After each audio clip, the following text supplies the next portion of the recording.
Hello दोस्तों, स्वागत है आप सभी लोगों का। तो आज की इस वीडियो के अंदर आज अपने बात करने वाले हैं इसरो का जो एग्ज़ाम हुआ था टेक्नीशियन बी इलेक्ट्रीशियन 21 फरवरी 2015 को। इससे पहले जो मैंने आपको सोल्यूशन करवाया था वो 21/2/2015 का ही था, जिसके अंदर मैंने इलेक्ट्रॉनिक मैकेनिक का क्वेश्चन पेपर हल करवाया था। तो इसके अंदर टोटल क्वेश्चनों की संख्या 60 रहेगी और आज हमने 60 पूरे के पूरे क्वेश्चन करने वाले हैं। तो आइए स्टार्ट करते हैं। पहला आपको दिया गया है कि पावर फैक्टर को जो सुधारा जाता है, जो कैपेसिटर यूज़ करोगे तो उसकी क्षमता किस में लेंगे। तो आपको मैं बता देता हूँ कि यहाँ जो 3 प्रकार की जो पावर होगी, ट्रू पावर होगी, आपकी रिएक्टिव पावर होगी और अपरेंट पावर होगी। जो रिएक्टिव पावर जो होगी यही काम क्या करेगी, पावर फैक्टर को या तो लैगिंग करेगी या लीडिंग करेगी। अगर इंडक्टेंस का गुण होगा तो वो लैगिंग करेगी और कैपेसिटर का गुण होगा तो वो लीडिंग करेगी। तो इसका मतलब जो रिएक्टिव पावर जो होगी इसकी यूनिट अगर आप लोग देखें तो वोल्ट एम्पियर रिएक्टिव होगा या किलो वोल्ट एम्पियर रिएक्टिव होगा। तो इसका डी ऑप्शन क्या रहेगा, करेक्ट रहेगा। अगला क्वेश्चन है कि 100 वोल्ट तक चार्ज किए गए 4 माइक्रोफेरेड का एक संधारित्र जो है उसके अंदर आपको पूछा गया कितना आवेश स्टोर करेगा। तो ये वोल्टेज हो गई आपकी और यहाँ ये हो गया आपका कैपेसिटेंस। आपको क्यू का मान पूछा गया तो क्यू बराबर जो होगा वो सी इंटू क्या रहेगा, वी रहेगा। इसका मतलब दोनों को मल्टीप्लाई करना है। तो 100 को अगर मैं 4 से मल्टीप्लाई करूँगा तो 400 और माइक्रो का माइक्रो आएगा और कुलाम हो जाएगा इसकी यूनिट आवेश की। तो डी ऑप्शन जो होगा इसका करेक्ट रहेगा। अगला क्वेश्चन है कि अगर तार के खाली स्थान को दुगना करते हैं तो प्रतिरोध दुगना हो जाता है। तो आर बराबर जो होगा वो रो एल अपॉन में ए रहेगा। अगर आप लोग लंबाई डबल करेंगे तो आपका प्रतिरोध होगा वो दुगना होगा। तो आपसे यही पूछा गया कि क्या चीज़ को दुगना करेंगे प्रतिरोध दुगना हो जाए। तो लेंथ इसका क्या रहेगा, करेक्ट आंसर रहेगा। अगला क्वेश्चन आपको दिया गया है कि जो एक घन है उसकी सरफेस जो है यानी कि उसकी साइड जो है वो कितनी है, ए है। और आपसे जो पूछा गया है इस तरीके से घन है और आपसे जो पूछा गया है कि उसका सतह का क्षेत्रफल क्या होगा। अगर आप लोग घन को देखेंगे जिसकी लंबाई चौड़ाई ऊंचाई तीनों चीज़ें क्या होगी, बराबर होगी। और उसके अंदर एक जो सामने वाला जो पृष्ठ देखेंगे तो एक वर्ग होगा, यानी कि इसकी ये भुजा ए होगी तो ये भुजा भी क्या होगी, ए होगी। और ऐसे ही अगर आप लोग देखेंगे कमरे को, अगर आप लोग देखें तो उसके अंदर दाएं बाएं अगर देखेंगे तो ये 4 हो जाएगी और छत और फर्श जो होगा ये टोटल 6 सतह हो जाएगी। और एक का जो एरिया होगा वो ए भुजा का स्क्वायर होगा। तो 6 इंटू ए का स्क्वायर करेंगे तो ए ऑप्शन जो होगा इसका करेक्ट रहेगा। अगला क्वेश्चन है कि जो एक आर एल सीरीज सर्किट है उसका टाइम कांस्टेंट क्या होगा। तो आर एल जो होगा उसका एल बटा आर होगा। अगर आर सी दिया होगा आपको तो उस समय आप लोग याद रखेंगे सी इंटू आर याद रखेंगे। अगर आपको सीरीज रेजोनेंस दिया है, अगर आपको सीरीज रेजोनेंस दिया है तो 2 एल बटा में आर होगा। अगर ये आपको दिया गया है तो ये 2 इंटू सी आर होगा, अगर समांतर रेजोनेंस दिया गया है तो यहाँ आप लोग चारों ये टाइम कांस्टेंट याद रखें। अगला क्वेश्चन आपको दिया गया है कि power factor of purely resistive circuit, कि शुद्ध रेजिस्टिव सर्किट जो होगा उसमें कलांतर अगर आप लोग देखेंगे तो 0 डिग्री होगा और cos 0 डिग्री का जो मान जो होगा वो कितना आएगा, 1। और यहाँ इस क्वेश्चन का जो राइट आंसर रहेगा वो बी रहेगा, क्योंकि पावर फैक्टर जो होता है उसको cos से लिखा जाता है। अगला क्वेश्चन आपको दिया गया है कि एक हीटर जो है उसके ऊपर लिखा गया है 230 वोल्ट और 1000 वाट एसी। तो आपको यहाँ ये 230 वोल्ट लिखी गई है, कौन सा मान है। तो जिस मान पर ये काम करेंगे उसका आरएमएस मान होगा। इसके अलावा अगर कैपेसिटर पर लिखा होता जैसे 25 माइक्रोफेरेड और मैं यहाँ लिख देता हूँ 400 वोल्ट, या किसी केबल के ऊपर लिखा हुआ है 11,000 वोल्ट, तो यहाँ अगर आप लोग जो पूछे आपसे पूछे कि मान कौन सा है तो यहाँ ये जो मान होगा ये हमेशा मैक्सिमम वैल्यू होगी या पीक वैल्यू होगी। इसके अलावा किसी की डाई इलेक्ट्रिक स्ट्रेंथ अगर दे दे कि 12 केवी प्रति एमएम है तो यहाँ भी अगर आपको ये वोल्टेज का मान पूछे तो ये मैक्सिमम वैल्यू होगा। तो ये थोड़ा सा आप लोग याद रखें कि जो उपकरण की जो ऑपरेटिंग वोल्टेज होगी जिस पर ये काम करेंगे वो ही हमेशा आरएमएस वोल्टेज होगी और जिस पर ये ब्रेक डाउन होगा वो हमेशा शिखर वोल्टेज होगी। तो इस क्वेश्चन का जो राइट आंसर रहेगा वो आरएमएस वोल्टेज रहेगी। अगला क्वेश्चन है कि जैसे जैसे फ्रिक्वेंसी बढ़ेगी कैपेसिटिव रिएक्टेंस का मान क्या होगा। तो फार्मूला आपको पता है, अगर आप लोग फ्रिक्वेंसी को बढ़ाएंगे तो एक्सी का मान घटेगा। तो इस क्वेश्चन का राइट आंसर ए रहेगा। अगला क्वेश्चन आपको दिया गया है 0.01 एम्पियर है वो किसके बराबर होगा। तो आपको माइक्रो और इस तरीके से दिया गया। तो अगर इसको माइक्रो में चेंज करना है तो 10 की पावर 6 से मल्टीप्लाई कर देंगे तो 0.01 है, इसको अगर आप लोग लिखेंगे तो 1/100 लिखेंगे। अगर इसको माइक्रो में चेंज करना है तो आप लोग क्या करेंगे, 10⁻6 से मल्टीप्लाई कर देंगे। और ये नीचे 100 होगा, ये 10⁻2 और ऊपर ये 10⁻6 होगा, तो इसको काटेंगे तो 10⁻4 बचेगा, मतलब 10,000 और माइक्रो एम्पियर। तो इस क्वेश्चन का जो राइट आंसर रहेगा वो डी रहेगा।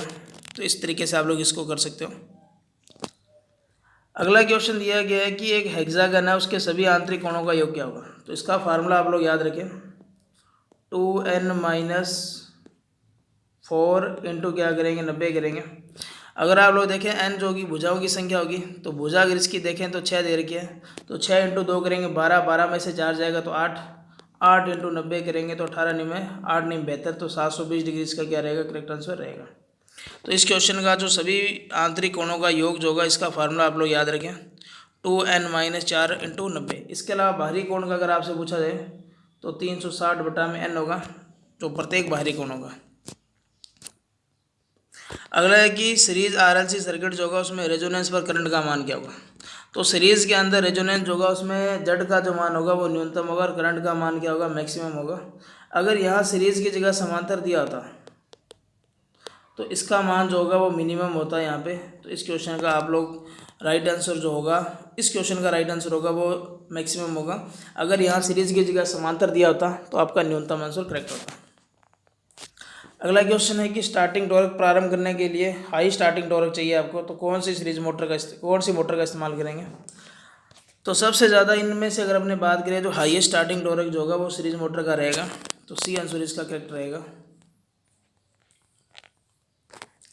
अगला आपको दे रखा है एक जनरेटर है, उसकी नो लोड वोल्टेज है वो दे रखी है 230 और लोड पर जो वोल्टेज है वो 200 है। तो आपको वोल्टेज रेगुलेशन निकालना है। तो परसेंटेज के अंदर जो वोल्टेज रेगुलेशन का जो फार्मूला रहेगा वो ये रहेगा, इस तरीके से इनटू में क्या करेंगे, 100 से मल्टीप्लाई करेंगे। ऊपर 200, यहाँ 230 आएगा, यहाँ 200 आएगा, तो इन दोनों का जो अंतर होगा वो 30 होगा। और नीचे कितना आएगा, 200 इंटू करेंगे 100 से, कैलकुलेशन करेंगे तो 15% आएगा और पॉजिटिव में मान आएगा। तो इस क्वेश्चन का जो राइट आंसर रहेगा वो आपका सी रहेगा। अगला क्वेश्चन है कि ट्रांसफार्मर में जो आपने तेल यूज़ किया वो काम क्या करेगा। तो ये ट्रांसफार्मर है इस तरीके से, तो यहाँ हमने तेल को इस तरीके से डाल रखा है। तो एक तो काम क्या करेगा, जो तेल जो होगा ये हाइड्रोकार्बन ऑयल होता है, कार्बनिक ऑयल जो होगा, और ये विद्युत का कोचालक होगा। तो पहला ये काम क्या करेगा, इंसुलेटिंग का काम करेगा। दूसरा तेल जो होगा उसमें अच्छा चालक होता है ये, और ये वाइंडिंग जब गर्म होगी तो उसको क्या करेगा, ठंडा करने का काम करेगा। तो ये रोधन और शीतलन दोनों का काम करेगा। तो इस क्वेश्चन का जो राइट आंसर रहेगा वो रहेगा ए।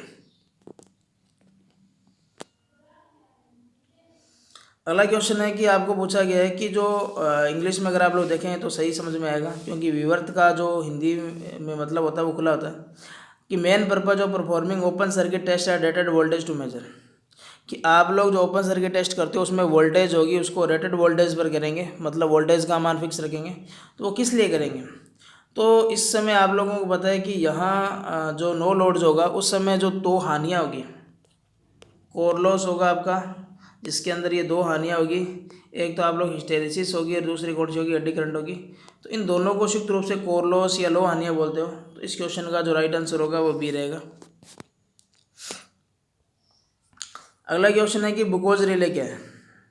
तो बुकोज रिले अगर आप लोग देखें तो ऑयल जो कूल्ड ट्रांसफार्मर होता है उसमें यूज़ किया जाता है। और यहाँ अगर आप लोग देखेंगे तो इसके अंदर दो सर्किट होंगे, एक अलार्म सर्किट होगा, एक ट्रिपिंग सर्किट होगा। और दोनों जो फ्लोट जो होंगे उनमें अंदर एक चालक जो द्रव लिया जाता है वो होता है पारा।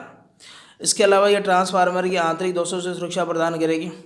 दूसरी बात, इसको जो सप्लाई प्रदान की जाती है बुकोज रिले के अंदर, जो सर्किट जो होंगे उनको डीसी सप्लाई प्रदान की जाती है और ये आंतरिक दोषों से सुरक्षा करेगा। और गैस के कारण के प्रेशर जो होगा उसके कारण ये क्या करेगी, काम करेगी। तो ये गैस चलित डिवाइस होगी। तो डी आंसर इसका करेक्ट रहेगा। अगला ट्रांसफार्मर को रेटेड किस में किया जाता है। तो ट्रांसफार्मर जो होगा उसको रेट जो किया जाता है वो केवीए में किया जाता है। तो इस क्वेश्चन का राइट आंसर रहेगा वो केवीए रहेगा। और केवीए अगर आप लोग देखें तो यह आभासी शक्ति को रिप्रेजेंट करता है। अगला जो दिया गया है कि एक एम्पीयर मीटर का आंतरिक प्रतिरोध क्या होना चाहिए। तो एक एम्पीयर मीटर का आंतरिक प्रतिरोध अगर आप लोग देखें प्रैक्टिकल तौर पर तो बहुत कम होना चाहिए, लेकिन अगर आदर्श दिया जाता तो 0 होता है। इसके अलावा वोल्टमीटर अगर होता है तो उच्च होगा, और आदर्श दिया जाता है वोल्टमीटर का प्रतिरोध तो आपका अनंत राइट आंसर होता है। तो यहाँ इस क्वेश्चन का जो राइट आंसर रहेगा वो वेरी स्मॉल रहेगा।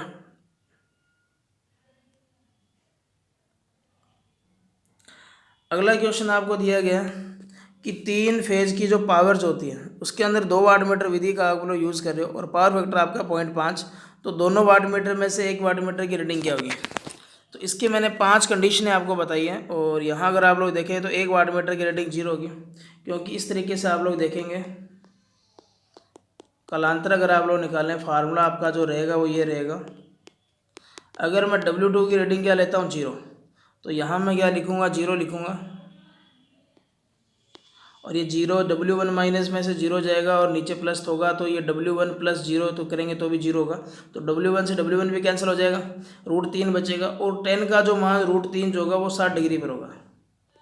अब आपको पता है कि cos 60 का जो मान होगा वो 0.5 होगा, तो इसका मतलब यहाँ से याद रखेंगे अगर आपका कलांतर जो है वो 60 डिग्री है या आपका पावर फैक्टर 0.5 दे रहा है, तो इसका मतलब आपका एक वाटमीटर उसकी रेटिंग क्या है 0। अगला क्वेश्चन है एक माइक्रोन जो होगा वो किसके बराबर होगा। तो एक माइक्रो की बात करें तो 10 की पावर -6 होगा, और इसको इस तरीके से भी लिख सकते हो। तो ये -3 आपको ऑप्शन में दे रखा है मिलीमीटर, तो मिलीमीटर के अंदर अगर आप लोग देखें तो ये 10 की पावर -3 होगा, और ये 10 की पावर -3 इधर जो है आपके पास, इसको अगर आप लोग चेंज करेंगे तो ये 0.001 में चेंज होगा, और ये इधर वाला जो 10 की पावर -3 था ये मिलीमीटर में क्या होगा चेंज होगा। तो इस क्वेश्चन का जो राइट आंसर होगा वो बी होगा। अगला क्वेश्चन है कि धारिता का मापन करना है, किसका यूज़ करेंगे। तो धारिता का मापन करने के लिए आप लोग शेयरिंग ब्रिज का यूज़ करेंगे। इसके अलावा वेस्टर्न ब्रिज का पूछा जाए तो ये रेजिस्टेंस का, हे ब्रिज का पूछे तो इंडक्टेंस का, और वेन ब्रिज का अगर आपसे पूछा जाए तो ये फ्रिक्वेंसी और कैपेसिटेंस दोनों का मेजरमेंट करेगा। लेकिन इस क्वेश्चन के अंदर 4 ऑप्शन अलग अलग है, तो आप लोग शेयरिंग ब्रिज ही इसका करेक्ट आंसर करेंगे। अगला क्वेश्चन है कि पिरानी गेज जो होता है ये किसका काम करेगा। तो पिरानी गेज जो होता है ये वैक्यूम जो होगा, वैक्यूम जो होगा इसका मतलब वैक्यूम जो होगा उसके प्रेशर को मेजर करता है, और वैक्यूम आपको पता होना चाहिए कि जिसमें कुछ भी नहीं होती, इसका मतलब ये बहुत कम जो होगा उस दाब को क्या करेगा मेजरमेंट करेगा। अगला क्वेश्चन है कि भारत के अंदर जो जनरेटर जो होता है वो मोस्टली कितनी वोल्टेज को जनरेट करेगा। तो आपको पता है कि आजकल जितने भी जो जनरेटर यूज़ किए जाते हैं उनके अंदर जो लगभग आप लोग देखेंगे तो 11 kV की जो वोल्टेज होती है उसका उत्पादन किया जाता है। इसके अलावा अगर आपको जोड़ों के अंदर ऑप्शन देता तो आपका 11 और 33 kV जो होगा वो राइट आंसर होता, और अगर आपको मैक्सिमम पूछा जाता तो भी 33 kV इसका राइट आंसर होता। अगला क्वेश्चन आपको दिया गया कि हाई वोल्टेज की जो केबलेज होती है उसके अंदर किस प्रकार के इंसुलेटिंग मटेरियल का यूज़ किया जाता है। तो शीशा का करेंगे, रबड़ का करेंगे, कागज़ का करेंगे या पोर्सिलिन। तो यहाँ मैं आपको बता देता हूँ कि हाई वोल्टेज के ऊपर जो यूज़ की जाती है उसके अंदर इम्परग्रेटेड पेपर होगा, तो इसका मतलब यहाँ कागज़ का आप लोग क्या करेंगे यूज़ करेंगे। और दूसरी बात ये क्वेश्चन आपका जो IIT इंस्ट्रक्टर इलेक्ट्रीशियन का जो एग्ज़ाम हुआ था 24 अप्रैल को, उसमें भी ऐसा क्वेश्चन ये सेम क्वेश्चन आपसे पूछा गया था। तो इस क्वेश्चन का जो राइट आंसर रहेगा वो बी रहेगा। अगला क्वेश्चन है कि जो N टाइप के जो सेमीकंडक्टर जो होते हैं उसमें मेजॉरिटी कैरियर चार्ज कौन से होंगे। तो आप लोग N से आइडिया लगा लें नेगेटिव, और नेगेटिव चार्ज होगा वो इलेक्ट्रॉन पर होगा या होल्स पर होगा, और न्यूट्रॉन पर होगा या आयन पर। तो आयन जो होगा आयन पर पॉजिटिव और नेगेटिव दोनों चार्ज होगा, इलेक्ट्रॉन पर नेगेटिव चार्ज होगा, और होल पर हमेशा पॉजिटिव चार्ज होगा, और न्यूट्रॉन पर कोई भी चार्ज नहीं होता। लेकिन आपको पता है कि सेमीकंडक्टर के अंदर जो होगा वो इलेक्ट्रॉन या होल दोनों में से कोई एक चीज़ होगी या दोनों चीज़ें होंगी। तो यहाँ N टाइप आपसे पूछा गया है, तो इस क्वेश्चन का राइट आंसर बी रहेगा। अगला नेगेटिव फीडबैक से दिया गया है कि नेगेटिव फीडबैक को जोड़ने पर क्या होगा। तो मैं आपको बता देता हूँ कि नेगेटिव फीडबैक जो होगा वो काम क्या करेगा। नेगेटिव फीडबैक जो होगा ये ऑसिलेटर जो एम्पलीफायर होगा उसमें यूज़ करेंगे, और एम्पलीफायर के अंदर दोनों फीडबैक का यूज़ किया जाता है। नेगेटिव फीडबैक जो होगा ये डिस्टॉर्शन को बढ़ाएगा, स्थायित्व को कम करेगा, इनपुट प्रतिबाधा को कम करेगा, आउटपुट को कम करेगा। तो नेगेटिव फीडबैक के अंदर देखो क्या क्या होगा। पहली बात तो आप लोग याद रखेंगे आपका जो आउटपुट जो गेन जो होगा वो घटेगा, गेन कम होगा। आपकी बैंडविड्थ होगी वो बढ़ेगी, वो क्या होगी बढ़ेगी। इनपुट रेजिस्टेंस होगा वो आपका क्या होगा बढ़ेगा, और आउटपुट रेजिस्टेंस जो होगा वो क्या होगा, घटेगा। ठीक है, और यहाँ पे डिस्टॉर्शन जो होगा वो भी क्या होगा, घटेगा, और स्टेबिलिटी जो होगी वो बढ़ेगी। लेकिन यहाँ इस क्वेश्चन का जो आपको दिया गया आउटपुट क्या होगा, कम होगा, तो इस क्वेश्चन का राइट आंसर डी रहेगा। अगला क्वेश्चन है कि एक बाइट जो होगा उसमें कितने बिट होंगे। तो एक बाइट के अंदर अगर आप लोग देखेंगे तो एक बाइट के अंदर 8 बिट होंगे, और 4 बिट का अगर समूह पूछ ले तो वो निबल होगा। ठीक है, तो यहाँ आप लोग याद रखेंगे कि एक बाइट जो होगा उसमें बिट की संख्या अगर आपसे पूछा जाए तो 8 होगा। अगला आपसे पूछा गया डिकेड काउंटर। तो ये क्वेश्चन आपके जो IITI का जो प्रिंसिपल वाइस प्रिंसिपल का जो एग्ज़ाम हुआ था अभी पिछले साल, तो उसके अंदर भी ये क्वेश्चन आपसे पूछा गया था कि डिकेड काउंटर जो होगा उसमें कितने फ्लिप फ्लॉप की आवश्यकता होगी। तो यहाँ डिकेड काउंटर जो होगा उसमें 4 बिट की आवश्यकता होगी, और 4 बिट के अंदर आप लोग जो फ्लिप फ्लॉप यूज़ करेंगे वो कितने करेंगे, 4 करेंगे। अगला क्वेश्चन, ऐसा क्वेश्चन मैंने आपको पिछली वीडियो में भी करवाया था। तो यहाँ आपको पता है कि 1 + a का जो वैल्यू होगा वो 1 होगा, फिर इसका मतलब इसकी वैल्यू 1 होगी, फिर 1 + b + c बचेगा, तो 1 + b का मान भी 1 होगा, और 1 + c का मान भी कितना होगा, फिर 1 होगा। तो इसको जब कैलकुलेट करेंगे तो आपका जो लास्ट में आंसर होगा वो 1 आएगा यहाँ से। अगला क्वेश्चन देखें।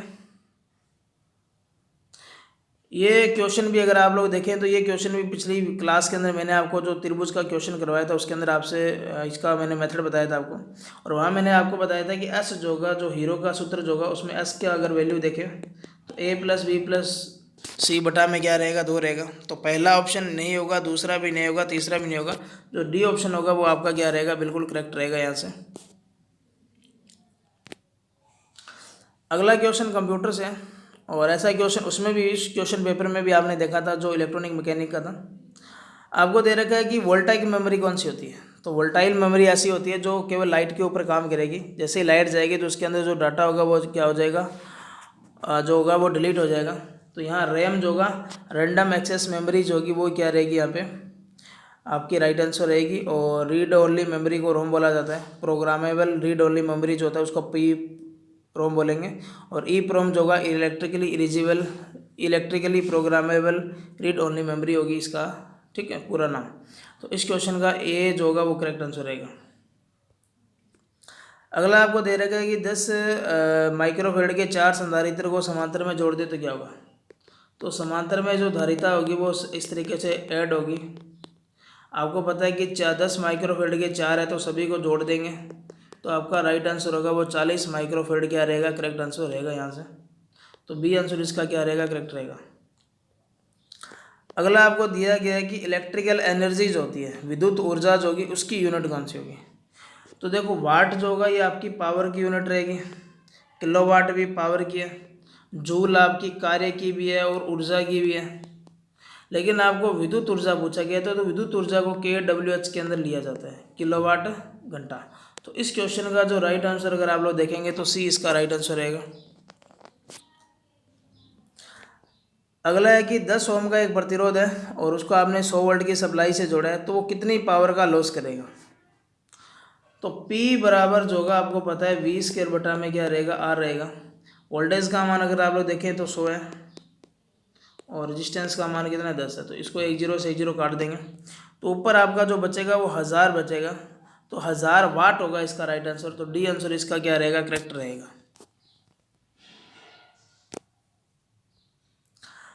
अगला आपको क्वेश्चन दिया गया है कि एक इक्विलैटरल ट्राइंगल यानी कि समबाहु त्रिभुज है, उसका एरिया क्या होगा।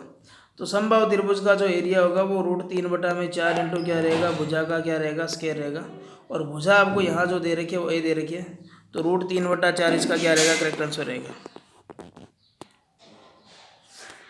अगला आपको दिया गया है कि एक संग्राहक आधार व उत्सर्जक आधार संधि आगे की ओर अभिनत है, तो ट्रांजिस्टर को क्या कहा जाएगा।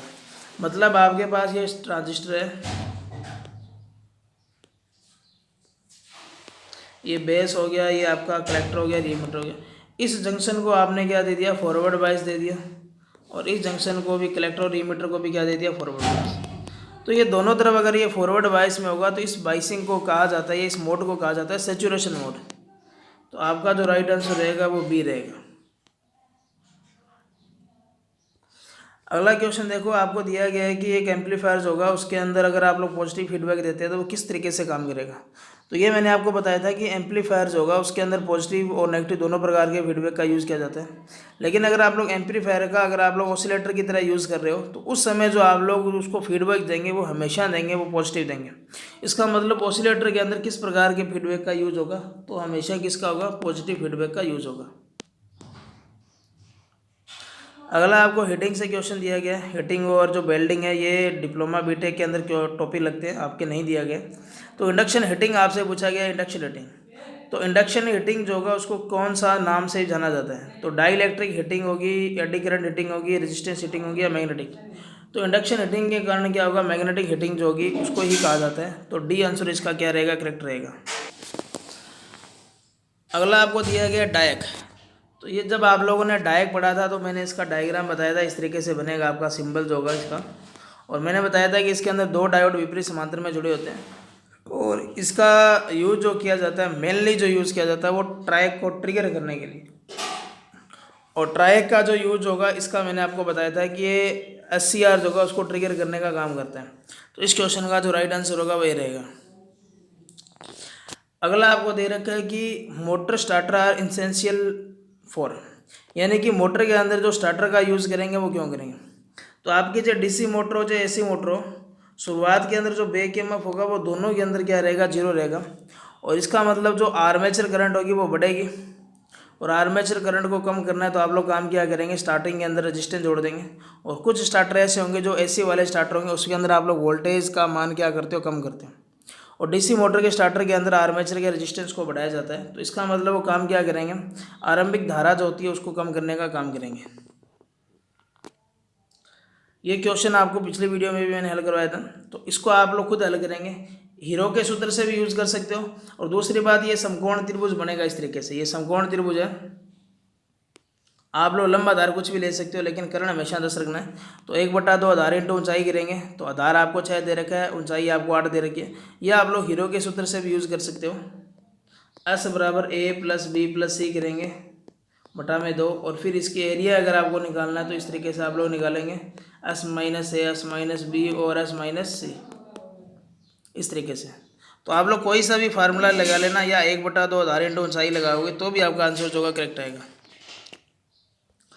अगला आपको दिया गया है कि ऑल डे एफिशिएंसी होती है वो किस प्रकार के ट्रांसफार्मर के अंदर यूज़ की जाती है। तो ऑल डे का मतलब ये हो गया कि वो 24 घंटे ऑन रहेगा और 24 घंटे जो ऑन रहता है वो रहता है डिस्ट्रीब्यूशन ट्रांसफार्मर। क्योंकि डिस्ट्रीब्यूशन ट्रांसफार्मर जो होता है आगे जो लोड जो होते हैं उनको सप्लाई देने का काम करेगा। तो इस क्वेश्चन का जो राइट आंसर रहेगा वो रहेगा डिस्ट्रीब्यूशन। और ये हमेशा स्टेप डाउन ट्रांसफार्मर होगा और इसके जो कनेक्शन होंगे वो डेल्टा टू स्टार होंगे। और इसकी जो प्रणाली अगर आपसे पूछा जाए तो 3 फेज 4 तार प्रणाली यूज़ की जाती है। अगला आपको दे रखा है इंडक्शन मोटर का टॉर्क। तो ये भी मैंने आपको एक इसरो का जो पेपर था उसके अंदर भी ये क्वेश्चन पूछा गया था। तो इंडक्शन मोटरें जो होती है उसके अंदर जो टॉर्क होगा वो सप्लाई वोल्टेज के वर्ग के क्या होगा, समानुपाती होगा। तो C इसका जो होगा वो बिल्कुल करेक्ट आंसर रहेगा। अगला आपको दे रखा है कि वैक्यूम क्लीनर जो होता है, वैक्यूम क्लीनर, तो आप लोगों ने देखा होगा जहाँ वॉशिंग की जाती है गाड़ियों की वहाँ उनके पास वैक्यूम क्लीनर होते हैं। और या आपने हाउसफुल फिल्म देखी होगी, उसके अंदर भी जो अक्षय कुमार जो होता है वो वैक्यूम क्लीनर से घर साफ कर रहे होते हैं।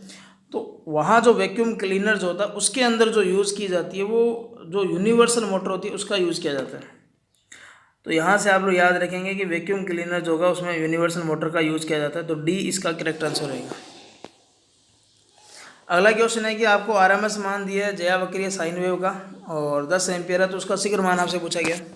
तो इसका मैं बता देता हूँ कि IRMS जो होगा वो IM बटा में √2 होगा और आपको IM का मान पूछा गया। तो आप लोग 707 से मल्टीप्लाई नहीं करेंगे, आपको RMS मान दे करके IM का मान पूछा है। तो RMS मान जो होगा वो 10 है और ये √2 क्या होगा, इधर मल्टीप्लाई में होगा और बराबर में क्या बचेगा, IM। √2 का मान अगर आप लोग देखें तो 1.414 होगा और 10 से मल्टीप्लाई करेंगे तो ये 14.14 आएगा। तो इस क्वेश्चन का जो राइट आंसर रहेगा वो बी रहेगा। अगला क्वेश्चन है कि वर्त की परिधि 66 mm है तो उसका व्यास कितना होगा। तो वर्त की परिधि का फार्मूला अगर आप लोग देखें तो 2πr होगा और कितना दे रखा है 66। और आपको पता है कि एक वर्त जो होगा ये त्रिज्या होगी, ये भी त्रिज्या होगी, ये पूरा अगर आप लोग देखें तो ये पूरा क्या रहेगा, व्यास रहेगा ये यहाँ से। तो व्यास जो होगा वो 2 इंटू क्या होगा, त्रिज्या होगा। इसका मतलब 2r को आप लोग क्या लिख सकते हो, व्यास। इस पाई का मान आप लोग लिखेंगे 22/7 बराबर क्या लिखेंगे, 66। इसको काटेंगे तो ये 3 पर जाएगा, तो डी बराबर आएगा आपका 7 या 21 mm। तो इस क्वेश्चन का जो राइट आंसर रहेगा वो आपका ए रहेगा। अगला क्वेश्चन है कि एक कंडक्टर है, उसका सेल्फ इंडक्टेंस दे रखा है 5 मिली हेनरी, और उसके अंदर करंट का मान अगर आपसे पूछा जाए तो 10 एम्पियर है। तो आपको पूछा गया है कि कितनी एनर्जी स्टोर करेगी। तो एनर्जी का जो फार्मूला होगा 1/2 एल आई का स्क्वायर होगा, 1/2 करेंगे, और एल का मान अगर आप लोग देखें तो 5 मिली दे रखा है, तो मिली को अगर आप लोग चेंज करेंगे तो 1000 आएगा भाग में। करंट का मान आपको दे रखा है 10, और 10 का स्क्वायर करेंगे तो आएगा 100। 2 को इससे काटेंगे तो ये 50 आएगा, 50 को 5 से मल्टीप्लाई करेंगे तो 250 आएगा। 250 को अगर आप लोग 1000 से डिवाइड करेंगे तो आपका जो आएगा 0.25 जूल। तो 0.25 जूल जो होगा इसका करेक्ट आंसर रहेगा, 20 का करेक्ट आंसर रहेगा। अगला क्वेश्चन है कि ऐसी कौन सी मोटर है जिसके अंदर स्टेटर और रोटर के जो पोल्स होंगे बिल्कुल सेम गति पर चलेंगे। तो बहुत ही सिंपल क्वेश्चन है। तो सिंक्रोनस मोटर इसका बिल्कुल यहाँ से क्या रहेगा, करेक्ट आंसर रहेगा। अगला क्वेश्चन है कि साइन एक्स का मान 3/5 है, तो टेन एक्स का मान आपसे पूछा गया। तो साइन जो होगा उसका मान अगर आपको दे रखा 3/5, तो इसका जो मान होगा वो लंब बटा क्या होगा, कर्ण होगा। लाल कक्का आप लोगों ने बहुत बार पढ़ा होगा। तो लंब का मान 3 है, कर्ण का मान कितना है, 5 है। और आप लोग यहाँ से पाइथागोरस प्रमेय लगाएंगे तो आपका जो आधार लंब जो आएगा वो कितना आएगा, सॉरी ये लंब बटा आधार होगा, तो यहाँ लंब बटा कर्ण होगा, तो लंब का मान 3 आएगा, कर्ण का मान आपका 5 आएगा। तो 25, और इसको पाइथागोरस प्रमेय लगाएंगे तो कर्ण का जो होगा स्क्वायर वो 25 आएगा, लंब का स्क्वायर आएगा 9, और आधार का मान अगर आप लोग निकालेंगे तो यहाँ से आएगा आपका 16, और 16 का अगर आप लोग रूट लेंगे क्योंकि आधार निकालना है अपने को, तो 4 आएगा। तो ये 4 आएगा यहाँ से। अब आपको 10x का मान पता होना चाहिए। 10 जो होगा लाल कक्का से अगर आप लोग देखें तो ये लंब बटा क्या होगा, आधार होगा, तो 3/4 इसका क्या रहेगा, करेक्ट आंसर रहेगा।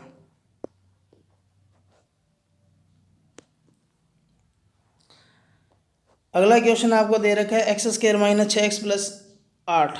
तो इसका मतलब इस 6 के ऐसे 2 टुकड़े करने हैं जिनका जोड़ तो आए 6, और मल्टीप्लाई करें तो उनका है 8। तो इसको मैं ऐसे लिख सकता हूँ -4x - 2x प्लस कितना आएगा 8। यहाँ से आप लोग देखें x की वैल्यू कॉमन आएगी तो x - 4 बचेगा, और यहाँ से 2 कॉमन आएगा तो यहाँ x माइनस क्या आएगा 4, x - 2 आएगा, फिर यहाँ x - 4 आएगा, बराबर में क्या आएगा 0। तो x की वैल्यू 2 आएगी और x की वैल्यू क्या आएगी 4 आएगी। तो इसका मतलब आप लोग देखें तो पहला ऑप्शन आपको 4 दे रखा है, दूसरा ऑप्शन आपको 2 दे रखे हैं, तो इसका मतलब ए और बी दोनों इसका क्या है, राइट आंसर है। अगला क्या है कि ऑपरेशन एम्पलीफायर जो होगा उसमें CMR जो होगा, CMRR जो होगा उसका क्या होना चाहिए। तो कॉमन मोड रिफ्लेक्शन रेशो बोला जाता है CMRR को, और इसका ये जो मान जो होना चाहिए 0 होना चाहिए। और आपको मैं बता देता हूँ ऑपरेशन एम्पलीफायर के बहुत सारे क्वेश्चन बनते हैं, जो मैंने आपको हर बार बताया कि इनपुट प्रतिबाधा, आउटपुट प्रतिबाधा, किस तरीके का ये स्रोत है, इसके अलावा ये वोल्टेज गेन इसका कितना होगा। अगला क्वेश्चन देखें। आपको दे रखे कार के 2 वाइपर हैं, वो अति व्यापन नहीं करते। अति व्यापन का मतलब आपस में नहीं टकराते। प्रत्येक वाइपर को थीटा डिग्री कोण में प्रसपन करने वाले 8 सेमी त्रिज्या का एक ब्लेड होता है। यानी कि आपकी कार है, इसकी हेडलाइट मतलब आगे वाला शीशा होगा, ये वाइपर है, और ये आपको पता है इस तरीके से ऐसे ऐसे घूमेगा, इस तरीके से ये क्या करेगा, घूर्णन करेगा। तो आपको ये क्या पूछा गया कि ब्लेड का जो प्रत्येक स्वीप जो होगा उसके अंदर साफ करने किए जाने वाला कुल एरिया क्या होगा। तो मैं आपको बता देता हूँ, इसका ये इस तरीके से बनेगा। ये इसका मतलब ये जो वाइपर जो होगा कभी आपका यहाँ आएगा और कभी आपका यहाँ आएगा। इसका मतलब एक वर्त जो होगा उसके अंदर एक त्रिज्या खंड का जो एरिया बनेगा वही आपका क्या बनेगा, इसके अंदर जो एरिया होगा इस तरीके से। और दोनों ब्लेडों का टोटल आपसे पूछा गया, कुल क्षेत्र आपसे पूछा गया। तो इसका जो अगर अपने बात करें तो पाई आर का स्क्वायर इंटू क्या आएगा थीटा, और थीटा कौन सा होगा, ये जो यहाँ जो होगा आर आपको दे रखा है, पाई आर का स्क्वायर थीटा बटा में क्या आएगा 360। तो ये इसका फार्मूला बनेगा। और ये मैंने एक ट्रिग्नोमेट्री की और इसके अलावा जो मैंने क्षेत्रमिति की वीडियो भी डाल रखी है जिसके अंदर मैंने इसके बारे में आपको बताया। तो इनटू में क्या कर देंगे आप लोग 2, तो 2 पाई r का स्क्वायर थीटा बटा में क्या आएगा 360 आएगा। तो आपका जो पहला आंसर होगा 2 थीटा 360 बटा में पाई r का स्क्वायर। और फिर ये दूसरा ऑप्शन नहीं होगा, तीसरा ऑप्शन भी आपका नहीं होगा, चौथा भी नहीं होगा, पहला ऑप्शन आपका बिल्कुल करेक्ट रहेगा यहाँ से। अगला आपको दे रखा है कि कौन सा एम्पलीफायर जो होगा उसकी क्षमता सबसे कम होती है।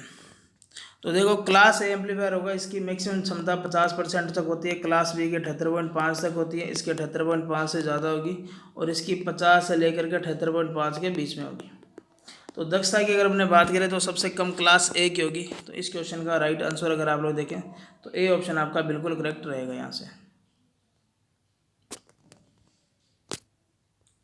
अगला क्वेश्चन है कि कुंडली के अंदर जो ईएमएफ उत्पन्न होगा वो किस बात पर डिपेंड करेगा। तो कुंडली के अंदर जो ईएमएफ होगा ई बराबर एन, ठीक है, एन जो होगा यहाँ डी फाइव बटा में क्या होगा डी टी होगा। इसका मतलब टर्नओवर पर भी डिपेंड करेगा, और फ्लक्स के अंदर जो लिखे जो चेंजिंग हो रहा है उस पर भी डिपेंड करेगा, टाइम पर भी डिपेंड करेगा, और इसका मतलब उपयुक्त सभी जो होगा इसका करेक्ट आंसर रहेगा। अगला क्वेश्चन है कि आर सेमी युक्त किसी वृत्त के वृत्तखंड का क्षेत्रफल यदि कोण थीटा है। तो इस क्वेश्चन का जो मैंने अभी आपको बताया था उसी तरीके से इसका क्वेश्चन का राइट आंसर होगा कि वृत्तखंड का जो एरिया जो होगा इस तरीके से कि त्रिज्या खंड भी होगा जो एक वृत्तखंड का एक भाग होगा, इस तरीके से होगा ये कि ये मान लेते हैं एक त्रिज्या ये रही, दूसरी त्रिज्या ये रही, ये आर सेमी की त्रिज्या होगी, थीटा इसका एंगल दे दिया, तो ये वृत्त का क्या होगा खंडित होगा। तो इसका मतलब यहाँ जो इसका फार्मूला बनेगा वो पाई आर स्क्वायर थीटा बटा में क्या बनेगा 360 बनेगा। तो ए आंसर जो इसका बिल्कुल करेक्ट रहेगा। और उस क्वेश्चन के अंदर आपको टोटल एरिया पूछा था तो आपने यहाँ क्या कर दिया था 2 से मल्टीप्लाई कर दिया था। अगला क्वेश्चन आ गया आईजीबीटी। तो ये आप लोग मॉसफेट एफईटी इनकी वीडियो देखें, उसमें मैंने आपको बताया आपको कि आईजीबीटी का पूरा नाम होता है insulated gate bipolar junction transistor. तो बाइपोलर ये ट्रांजिस्टर होगा तो ये ट्रांजिस्टर का ही क्या होगा एक प्रकार होगा, तो बी इसका क्या रहेगा करेक्ट आंसर रहेगा। अगला आपको दे रहेगा टेस्ला कॉइल क्या होगी। तो टेस्ला कॉइल जो होती है एक प्रकार का ट्रांसफार्मर जो होगा जो हाई फ्रिक्वेंसी रेजोनेंट ट्रांसफार्मर होता है। तो इस क्वेश्चन का अगर आप लोग देखें तो सी इसका क्या रहेगा करेक्ट आंसर रहेगा।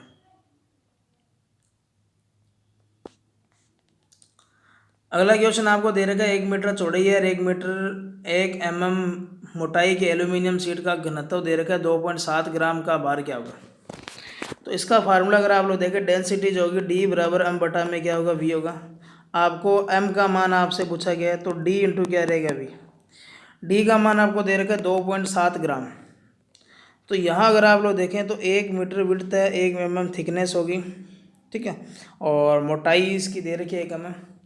तो इसको अगर आप लोग देखें तो इसका एरिया जो अगर आपका आएगा देखो किस तरीके से आएगा, आयतन जो होगा वॉल्यूम जो होगा 1 मीटर आपको दे रखा है तो ये कितना आ जाएगा अगर सेमी में देखेंगे तो 100 आ जाएगा, और mm दे रखा है तो 1 mm का मतलब हो गया 1/10 सेंटीमीटर, ठीक है, इस तरीके से होगा।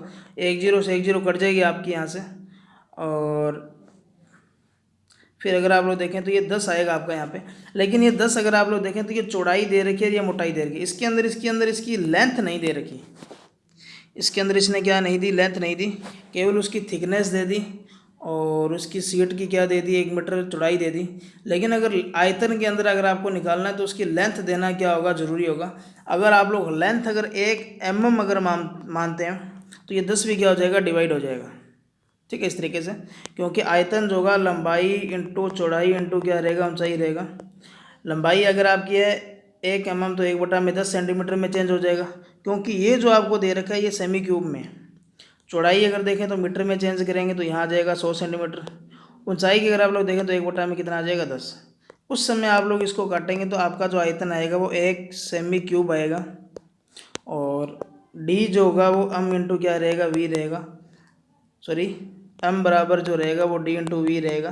तो d का मान 2.7 और v का मान 1 है, तो दोनों को मल्टीप्लाई करेंगे तो 2.7 kg 2.7 ग्राम रहेगा इसका राइट आंसर। और इसका मतलब आपको यहाँ जो है वो दिया नहीं गया है, कि उसकी लेंथ कितनी है, तो वरना इसका जो राइट आंसर होगा वो इस तरीके से ही निकलेगा। बस थोड़ा सा आपको याद रखना है कि यहाँ इसके अंदर लेंथ का जो मान होगा वो देना ज़रूरी था। तो इस क्वेश्चन के अंदर एक चीज़ जो मिसिंग है वो लेंथ है, क्योंकि अगर लेंथ दी होती तो, क्योंकि इस क्वेश्चन के अंदर आपको केजी के अंदर ऑप्शन दिए गए हैं और मैंने जो आपको आंसर निकाल के दिया वो ग्राम के अंदर निकाल के दिया। अगला आपको दे रखा है HRC फ्यूज जो होता है वो किसके विरुद्ध बेहतर सुरक्षा प्रदान, तो HRC फ्यूज होगा हायर अपच्योरिंग कैपेसिटी फ्यूज होगा, और इसका अगर फ्यूजिंग फैक्टर पूछा जाए तो 1.1 होगा। और ये अगर आपसे पूछा जाए कि बेहतर सुरक्षा प्रदान करेगा तो ये शॉर्ट सर्किट जो होगा उसके विरुद्ध क्या करेगा, बेहतर प्रोटेक्शन प्रदान करने का काम करता है। अगला क्वेश्चन आपको दे रखा है इम्पीडेंस, आपको टोटल पूछा गया, तो आपको दे रखा है कि प्रेरित और धारित है, यानी कि ये जो मान आपको दे रखा है वो XL का दे रखा है और ये जो मान दे रखा है XC का दे रखा है। अगर आप लोग किसी भी फार्मूले को हल करते हो, जैसे मैंने Z का मान रखा, तो आप लोग XL माइनस XC करोगे या XC माइनस XL करोगे। इसका मतलब जो प्रेरणकीय प्रतिबाधा जो होगी वो हमेशा माइनस में होगी, तो इसका मतलब 8 में से अगर 6 जाएगा तो 2 बचेगा आपका। तो इस क्वेश्चन का जो राइट आंसर रहेगा वो 2 ओम रहेगा। तो ये इसरो का जो एग्ज़ाम था इसके अंदर टोटल क्वेश्चनों की संख्या 60 थी। तो आप लोग कोऑपरेट करते रहिए, सहयोग करते रहिए, वीडियो को पूरा देखते रहिए अगर कुछ सीखने को मिले आपको। तो मिलते हैं नेक्स्ट टाइम। और आज मदर डे भी है, सभी की माताओं को प्रणाम, और आशा करता हूँ कि आप भी अच्छे तरीके से रहते होंगे अपनी माताओं के साथ। तो धन्यवाद, मिलते हैं नेक्स्ट टाइम। जय हिंद, जय भारत।